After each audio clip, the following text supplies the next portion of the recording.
ਇਹਦਾ ਇਲਾਜ ਇਹ ਹੈ ਕਿ ਇਹ ਕਿਉਂਕਿ ਬੈਕਟੀਰੀਅਲ ਹੈ, ਇਹਦੇ ਵਾਸਤੇ ਸਾਨੂੰ ਬੈਕਟਰੀਸਾਈਡ ਇਸਤੇਮਾਲ ਕਰਨਾ ਬਹੁਤ ਜ਼ਰੂਰੀ ਹੈ।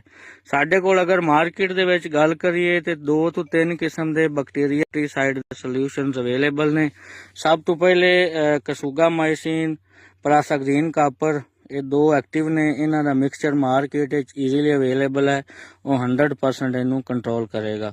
ਦੂਸਰੇ ਨੰਬਰ ਤੇ ਥੋੜਾ ਜਿਹਾ ਅਗਰ ਉਸ ਤੋਂ ਵੀ ਘੱਟ ਖਰਚਾ ਕਰਨਾ ਤੇ ਕਸੂਗਾਮਾਈਸਿਨ ਪਲਸ ਕਾਪਰ ਆਕਸੀਕਲੋਰਾਈਡ ਦਾ ਮਿਕਸਚਰ ਮਾਰਕੀਟ ਦੇ ਵਿੱਚ ਅਵੇਲੇਬਲ ਹੈ, ਉਹ ਵੀ ਇਹਨੂੰ ਕੰਟਰੋਲ ਕਰੇਗਾ।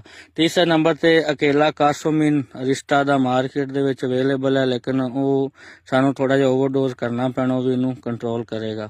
ਜਿਹੜਾ ਸਭ ਤੋਂ ਬਿਹਤਰੀਨ ਇਹਦਾ ਹੱਲ ਹੈ, ਜ਼ਰਾ ਦਵਾਈ ਥੋੜੀ ਜਿਹੀ ਮਹਿੰਗੀ ਹੁੰਦੀ, ਉਹ ਹੈਗਾ ਟੈਟਰਾਮਾਈਸਿਨ ਪਲਸ ਅਗਜ਼ੀਨ ਕਾਪਰ। ਇਹ 2500 ਦੇ ਰਾਉਂਡ ਅਬਾਊਟ ਮਾਰਕੀਟ ਦੇ ਵਿੱਚ ਅਵੇਲੇਬਲ ਹੈ, 1-2 ਕੰਪਨੀਆਂ ਕੋਲ ਹੈ।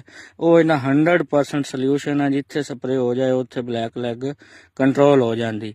ਕੁਝ ਦੋਸਤ ਟੈਟਰਾਮਾਈਸਿਨ ਦੇ ਇੰਜੈਕਸ਼ਨ ਫਲੱਡ ਕਰ ਰਹੇ ਨੇ, ਉਹ ਸਰਾਸਰ ਬੇਵਕੂਫੀ ਹੈ, ਉਹਦਾ ਫਸਲ ਨਾਲ ਕੋਈ ਤਲਕ ਨਹੀਂ, ਉਹ ਸਿਰਫ ਇੱਕ ਮਿਥ ਹੈ, ਤੁਸੀਂ ਜਿਵੇਂ ਮਰਜ਼ੀ ਇਸਤੇਮਾਲ ਕੀਤੀ ਰੱਖੋ। ਸੈਕਿੰਡ ਵਨ ਇਹ ਸਾਡੇ ਕੋਲ ਰਾਈਜ਼ੋਕਟੋਨਾ ਆ ਗਈ। ਰਾਈਜ਼ੋਕਟੋਨੀਆ ਦਾ ਜਿਹੜਾ ਇਲਾਜ ਹੈ ਉਹ ਕਿਉਂਕਿ ਫੰਗਲ ਡਿਜ਼ੀਜ਼ ਹੈ, ਕਾਫੀ 2-3 ਫੰਜੀਸਾਈਡ ਇਹਦੇ ਤੇ ਇਫੈਕਟਿਵ ਨੇ। ਜਿਹੜਾ ਸਭ ਤੋਂ ਬਿਹਤਰੀਨ ਆਪਸ਼ਨ ਹੈ ਇਹਦੇ ਤੇ ਵਲੀਡਾਮਾਈਸਿਨ ਪਲਸ ਡਾਈਫੈਨਾਕੋਨਾਜ਼ੋਲ। ਵਲੀਡਾਮਾਈਸਿਨ ਬੈਕਟਰੀਸਾਈਡ ਵੀ ਹੈ, ਲੇਕਿਨ ਉਹਨਾਂ ਕੁਦਰਤੀ ਤੌਰ ਤੇ ਫੰਗਸ ਦੇ ਉੱਪਰ ਅੱਛਾ ਕੰਟਰੋਲ ਹੈ।